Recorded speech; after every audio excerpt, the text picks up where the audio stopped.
आज आपण सोडवणार आहोत इरा सेशन 33. सगळ्यात पहिले आपल्याला सेशनचा परिचय पाहायचा आहे.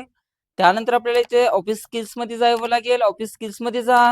यामध्ये बघा 2 नॉलेज चेक दिलेला आहे. तर पहिलं नॉलेज चेक आपल्याला या ठिकाणी दिलेला आहे, त्याच्यावर क्लिक करा आणि त्यानंतर इथून स्टार्ट करायचं आहे. तर यामध्ये बघा पहिल्या नॉलेज चेक मध्ये आपल्याला 4 प्रश्न दिलेले आहेत. तर पहिला प्रश्न, आपण आपल्याला प्रेझेंटेशन मध्ये एका चित्राला ॲनिमेशन अप्लाय करीत आहात. चित्र ॲनिमेट करताना पुढीलपैकी काय उपलब्ध नसते म्हणत आहे. तर यामध्ये काय उपलब्ध नसते, तर बिफोर प्रिव्हियस हे उपलब्ध नसते. त्यानंतर सेव्ह अँड नेक्स्ट वर क्लिक करा. ॲनिमेशन इफेक्ट कशासाठी वापरले जातात म्हणत आहे. तर ॲनिमेशन इफेक्ट हे टेक्स्ट किंवा पिक्चर्स ॲनिमेट करण्यासाठी वापरले जाते. त्यानंतर सेव्ह अँड नेक्स्ट वर क्लिक करा. पॉवरपॉईंट मध्ये आपल्याला पिक्चर किंवा टेक्स्टला pre design animation effect apply केल्यानंतर तो इन्हान्स करता येत नाही म्हणत आहे. तर याचं उत्तर चूक आहे. त्यानंतर सेव्ह अँड नेक्स्ट वर क्लिक करा. पॉवरपॉईंट मध्ये ॲनिमेशन इफेक्ट केवळ शेपलाच अप्लाय करता येतात म्हणत आहे. तर याचं उत्तर चूक असणार आहे. त्यानंतर सेव्ह अँड नेक्स्ट वर क्लिक करा. येस बटनावर क्लिक करायचं. तर अशा प्रकारे आपलं पहिलं नॉलेज चेक आपल्याला सोडवायचं आहे. तर पहिलं नॉलेज चेक झाल्यानंतर आपल्याला यामध्ये इथं दुसरं नॉलेज चेक सुद्धा दिलेलं आहे. तर दुसऱ्या नॉलेज चेक वर क्लिक करा आणि इथून स्टार्ट करायचं आहे. यामध्ये बघा 4 प्रश्न दिलेला आहे. तर पहिला प्रश्न, मायक्रोसॉफ्ट ऑफिसच्या ऑनलाईन व्हर्जन मध्ये टेम्पलेट उघडण्यासाठी किंवा पाहण्यासाठी तुमच्या ब्राउझरमध्ये ॲड्रेस बार मध्ये कोणता काय टाईप करावे लागेल म्हणत आहे. तर याचं उत्तर बघा. तर याचं उत्तर office.com हे URL टाईप करावं लागेल. त्यानंतर सेव्ह अँड नेक्स्ट वर क्लिक करा. फुल स्क्रीन मोड एक्झिट करण्यासाठी तुमच्या कीबोर्डवरील डॅश की दाबा म्हणत आहे. तर त्यासाठी आपल्याला एस्केप की दाबावी लागेल. त्यानंतर सेव्ह अँड नेक्स्ट वर क्लिक करा. मायक्रोसॉफ्ट ऑफिसच्या ऑनलाईन व्हर्जन मध्ये पॉवरपॉईंट टेम्पलेट शोधण्यासाठी डॅश आयकॉनवर आपल्याला क्लिक करा म्हणत आहे. तर पॉवरपॉईंटवर क्लिक करावं लागेल. त्यानंतर सेव्ह अँड नेक्स्ट वर क्लिक करा. मायक्रोसॉफ्ट पॉवरपॉईंटच्या ऑनलाईन व्हर्जन मध्ये तुम्ही एक क्विज गेम क्रिएट केला आहे. फुल स्क्रीन मोड मध्ये तो क्विज पाहण्यासाठी तुम्ही डॅश वर क्लिक कराल म्हणत आहे. तर कशावर क्लिक करायला पाहिजे. तर याचं उत्तर प्रेझेंट वर क्लिक करावं लागेल. त्यानंतर सेव्ह अँड नेक्स्ट वर क्लिक करा. येस बटनावर क्लिक करायचं. तर अशा प्रकारे आपलं दुसरं नॉलेज चेक इथं सोडवणं झालेलं आहे आणि ते कोर्स आपला पूर्णपैकी पूर्ण इथं आलेला आहे. त्यानंतर दुसरं नॉलेज चेक झाल्यानंतर आपल्याला इथे सिम्युलेशन्स दिलेलं आहे. सिम्युलेशन्सवर क्लिक करा आणि इथून स्टार्ट करायचं आहे. तर 2 याच्यातनी सिम्युलेशन्स क्वेश्चन्स दिलेला आहे. तर इथून पहिला प्रश्न स्टार्ट करा. तुमचे प्रेझेंटेशन प्रिंटिंगसाठी योग्यरित्या फॉर्मॅट केले आहे याची नेहमी खात्री करा. तर तुमचे प्रेझेंटेशन PDF म्हणून एक्सपोर्ट करा म्हणत आहे. तर फाईल टॅबवर जा. एक्सपोर्टवर क्लिक करा. क्रिएट PDF वर क्लिक करायचं आहे. त्यानंतर त्याला तुम्ही नाव सुद्धा देऊ शकता. त्यानंतर पब्लिश बटनावर क्लिक करायचं आहे अशा प्रकारे आणि त्यानंतर आपलं उत्तर ऑटोमॅटिक सबमिट होऊ द्यायचं आहे.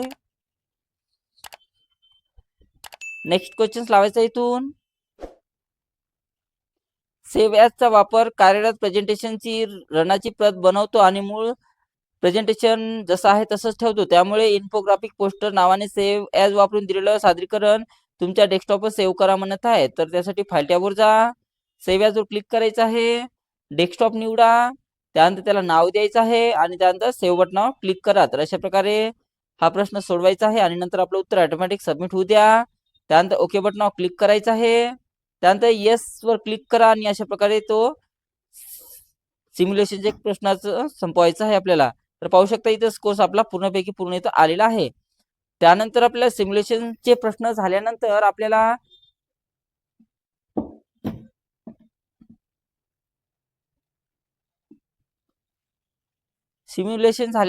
काय करायचं बघा. सेल्फ पाथ लर्निंगचे प्रश्न सोडवायचे आहेत. सेल्फ पाथ लर्निंग वर क्लिक करा आणि ते प्रोसीड बटनावर क्लिक करायचं आहे. तर यामध्ये बघा आपल्याला 2 प्रश्न दिलेले आहे. तर पहिला प्रश्न इथून स्टार्ट करायचा आहे.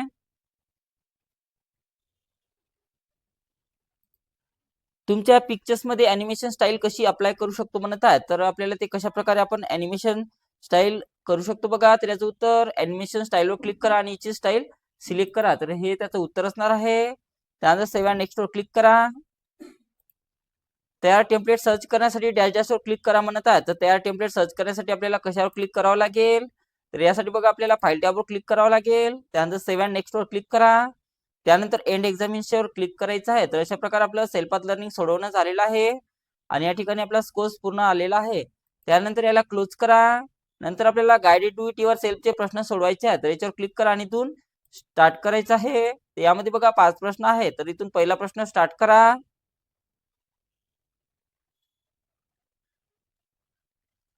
दिलेल्या प्रेझेंटेशन मध्ये स्लाइड क्रमांक 2 मधून category 1 question follow text select करा आणि होम टॅब फॉन्ट ग्रुपचा वापर करून त्याला बोल्ड 1 वर क्लिक करा म्हणत आहे. तर ज्याला सांगितलं असेल त्याला सिलेक्शन करायचं आहे. स्लाइड क्रमांक 2 मध्ये जा, ज्या नावाला सांगितलं त्या नावाला सिलेक्शन करा आणि त्याचा फॉन्ट कोणता करायचा आहे, त्याला बोल्ड इफेक्ट द्या म्हणत आहे. इथून बोल्ड करा आणि नंतर आपलं उत्तर सबमिट करायचं आहे. नेक्स्ट वर क्लिक करायचं आहे.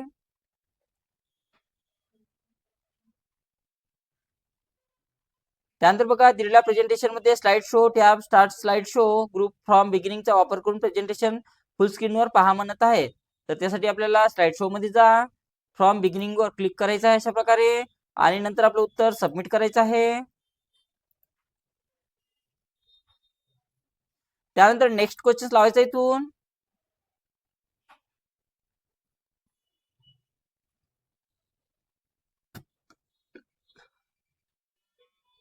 दिलेल्या प्रेझेंटेशन मध्ये स्लाइड सिलेक्ट करा आणि डिझाईन टॅब थीम ग्रुपचा वापर करून दिलेल्या प्रेझेंटेशनला मेश थीम अप्लाय करा म्हणत आहे. तर स्लाइडला सिलेक्शन करा, डिझाईन मध्ये जा आणि यातून आपल्याला मेश नावाची थीम याच्यातून घ्यायची आहे. तर इथे मोर वर जा आणि यातून चेक करायचं आहे मेश नावाची थीम्स.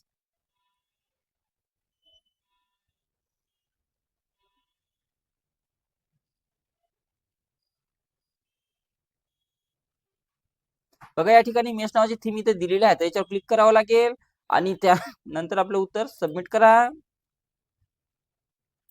त्यानंतर नेक्स्ट क्वेश्चन लावायचा इथून.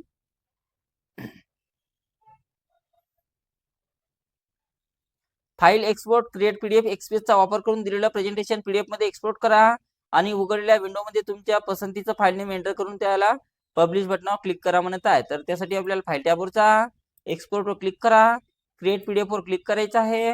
त्यानंतर त्याला नाव द्यायचं आहे. तर याच्यामध्ये आपण कोणतंही नाव देऊ त्याला. अशा प्रकारे मी नाव दिलेलं आहे. त्यानंतर पब्लिश बटनावर क्लिक करा अशा प्रकारे आणि त्या नावाचं याच्यात बघा पीडीएफ इथे क्रिएट झालेली आहे अशा प्रकारे. त्यानंतर याला क्लोज करा आणि नंतर आपलं उत्तर सबमिट करावं लागेल. त्यानंतर शेवटचा प्रश्न.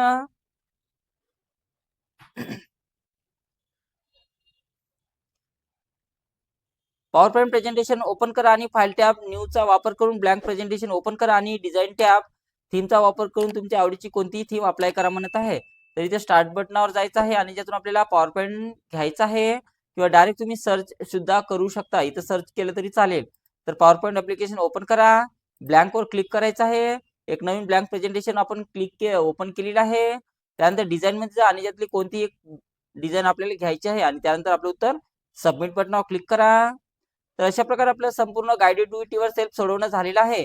त्यानंतर एंड एक्झामिनेशन वर क्लिक करा, येस बटनावर क्लिक करायचं आहे. तर इथे पाहू शकतो आपला स्कोर पूर्णपैकी पूर्ण आलेला आहे.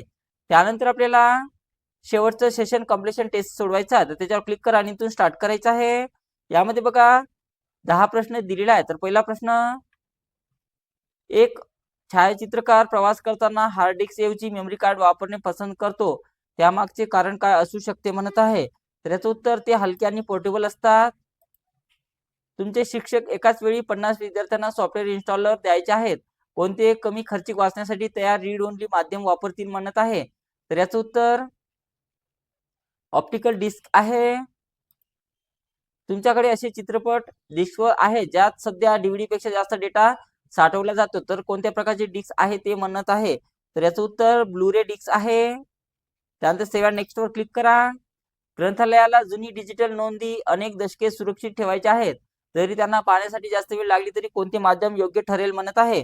तर कोणते माध्यम असणार आहे, तर मॅग्नेटिक टेप आहे. गेम स्टोअर एक मोठा नवीन गेम ऑनलाईन डाउनलोड ऐवजी डिस्कवर विकते, ऑप्टिकल मीडियाचा कोणता फायदा येथे वापरला आहे म्हणत आहे. तर कोणता फायदा आहे बघा, तर मोठ्या प्रमाणावर वितरण हे त्याचं उत्तर असणार आहे. तुमच्या मित्राच्या लॅपटॉप मध्ये सीडी किंवा डीव्हीडी ड्राईव्ह नाही, पण त्याला जुना डीव्हीडी पाहायचा आहे, तर कोणता उपाय करता येईल म्हणत आहे. तर कोणता उपाय आपण करू शकतो, तर USB द्वारा बाह्य ऑप्टिकल ड्राईव्ह वापरू शकतो आपण. त्यानंतर सेव्ह नेक्स्ट वर क्लिक करा. शाळेला दरवर्षी सर्व विद्यार्थ्यांचा डेटा बॅकअप स्वरूपात भविष्यासाठी ठेवायचा आहे. जरी डेटा मिळवायला वेळ लागला तरी कोणते माध्यम सर्वोत्तम आहे म्हणत आहे. तर याचं उत्तर मॅग्नेटिक टेप आहे. त्यानंतर सेव्ह अँड नेक्स्ट वर क्लिक करा. 15 वर्षापूर्वीच्या जुन्या नोंदी पूर्वसंचयित करताना तंत्रज्ञ लांब टेप ड्रिलवरून वाचन करणारे डिव्हाइस वापरतो. तर हे काय आहे म्हणत आहे. तर हे काय आहे बघा. तर याचं उत्तर टेप ड्राईव्ह आहे. त्यानंतर सेव्ह अँड नेक्स्ट वर क्लिक करा. तुम्हाला उच्च दर्जात 4K चित्रपट साठवायचा आहे तर कोणत्या प्रकारच्या ऑप्टिकल डिस्क मध्ये सर्वाधिक डेटा साठेल म्हणत आहे. तर कोणता आहे बघा. तर याचं उत्तर ब्लू-रे डिस्क आहे. त्यानंतर सेव्ह अँड नेक्स्ट वर क्लिक करा. त्यानंतर तुमचे शिक्षक USB केबल न वापरता कॅमेऱ्यातील फोटो संगणकात कॉपी करायला सांगतात तर कोणते रिमोट स्टोरेज तुम्ही वापरू शकता म्हणत आहे. तर कोणते वापरू शकतो बघा आपण. तर मेमरी कार्ड आहे.